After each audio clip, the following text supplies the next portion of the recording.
Good afternoon. This is Matt Lindsay and Boston.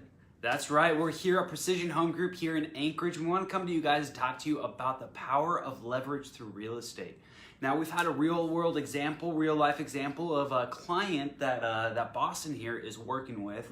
And we've actually been able to do several things for him so far. Yep. So just from the, give us a kind of a summary of how he came your way and what he wanted to originally do. So this was a buyer from Bold Leads, which is a... Just one of our sources. Yeah, exactly. So he came through Bold Leads and he originally wanted to buy a condo or a small single family home cash, right? Yep. Because he had all this money sitting in his retirement fund and he wanted to pull that money out and put it into real estate, right? That's right. But there was an issue with that because if he pulled the money out, he would be taxed at around 20%, is what he told me. So right off the bat, he's losing 20% of his buying power. Right. Jeez. And so he was looking at purchasing a property around maybe $200,000. Okay. So we've got 200,000. And 20% of that is what, $40,000? Ah, man. Right off the bat. So that limits his buying power quite a bit. That's right. So we got him hooked up with Jerry Feta over at Wealth Dynamics, which hooked him up with a self-directed IRA. And what that allows him to do is actually purchase the property within the IRA all tax-free. Man, what a beautiful thing. Right, exactly. Big shout out to Jerry Feta over at Wealth Dynamics for that. Yep, thank you, Jerry. And so, yeah, he's super excited about that. That raises his buying power and it really opens up the door to a lot more options. Now, at the end of the day, what he really wanted to do is buy a rental property. It wasn't going to be his main property. He wants to buy a rental property, and he wants to be able to generate a little bit of income off of this thing for the next, 5 to 10 years, and then maybe looking to sell it in the future. Yeah, that's right. So not looking for a super long-term hold, but looking for something that he can generate some type of income. Yeah, right? Exactly. And so, after Boston was able to sit down with Jerry, sit down with some people, with his client and Jerry, and really figure out, hey, how can we save you on the taxes?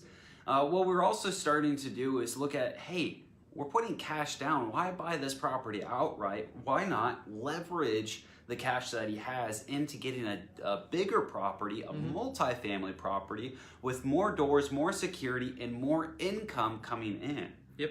And what does, say, $200,000 buy you?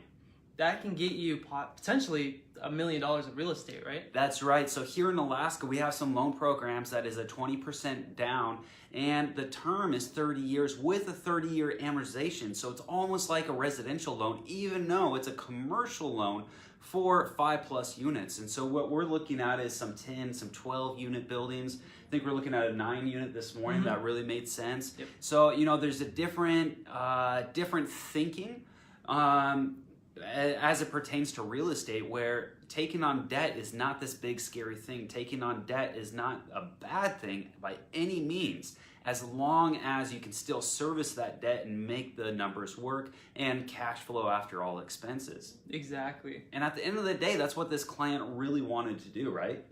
Exactly. He wanted to get into a property because he's not working right now. He's still kind of taking a break from work and just wanted to supplement his income with some rental income. Okay. And so he was looking at, like I said, a condo that's going to be one source, one person paying you. But the problem with that is you're dealing with one person. One person, one door. Yeah. So if you have a vacancy of 1 month, 2 months, that mortgage payment is going to be coming out of your pocket month after month.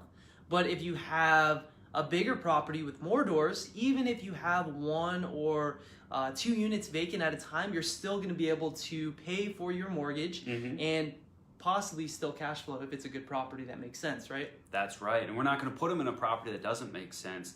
And so at the end of the day, he could take that same $200,000 and go buy a condo and maybe see a little bit of income monthly. I mean, we're talking a couple $100 at the end of the day. Yep.